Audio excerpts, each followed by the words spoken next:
What's up everyone, welcome back to my channel. In today's video we will be talking about this absolutely beautiful flowering plant called as the Chinese violet. I'll put up the botanical name on the screen. This is a very low maintenance perennial creeper. Always give support to this plant as and when it starts to grow because it is creeper variety. So let's start off with the soil mix. I have used a very loose, porous, well draining soil mix, yet which retains a slight amount of moisture. So the mix consists of coco peat, garden soil and sand. Coco peat is going to retain that slight amount of moisture, garden soil will give the basic nutrients, and sand is going to make the soil mix well draining. Now let's talk about watering. Whenever you see around 1 to 2 inch of the upper layer of soil is dry, go ahead and do a complete watering until the water starts passing through the drain hole.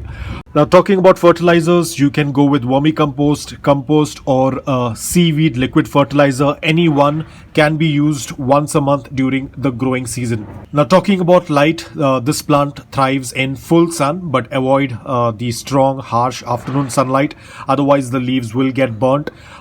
Morning direct sunlight 6 to 7 hours is more than enough.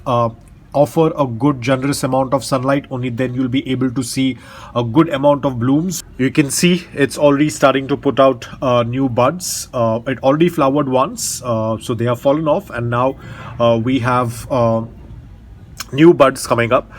So offer a good amount of morning direct sunlight. Do not keep it in shade or do not keep it in low light, otherwise the plant is not going to flower. Now this goes with all of the flowering plants. They need a lot of direct sunlight. Now talking about propagation, they can be grown via seeds. You can even do a stem cutting. Try to take a nice woody stem and then you can just put it into the soil and cover it up with a plastic sheet. In this way you can multiply and propagate your Chinese violet. Talking about temperatures, they will do well in temperatures that are between 15 degrees Celsius all the way up to 35-36 degrees Celsius is going to work out really well. So if you're going to follow all of these guidelines, this plant is absolutely easy, very low maintenance. Just the basic care should be given, what we have discussed in this video. And if you are a person who's looking out for a plant that tends to climb, or you want a vining plant, then of course you can add this in your collection. They do come in a lot of different colors. They even come in a variegated version as well, but I prefer the simple purple one. Looks absolutely stunning. Very eye-catching color of this flower, and they tend to grow in a bunch. My plant has just recently started to flower, so it will take some time because it was a very young plant, but it will start putting out a lot of blooms. You can see it's already starting to put buds on this lower portion as well, and here as well. You can see they tend to bloom profusely if they get the right amount of sunlight. So we already have one, we have another 2 sets of blooms coming up.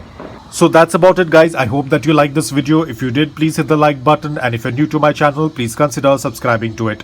Until then, take care, stay safe and keep planting.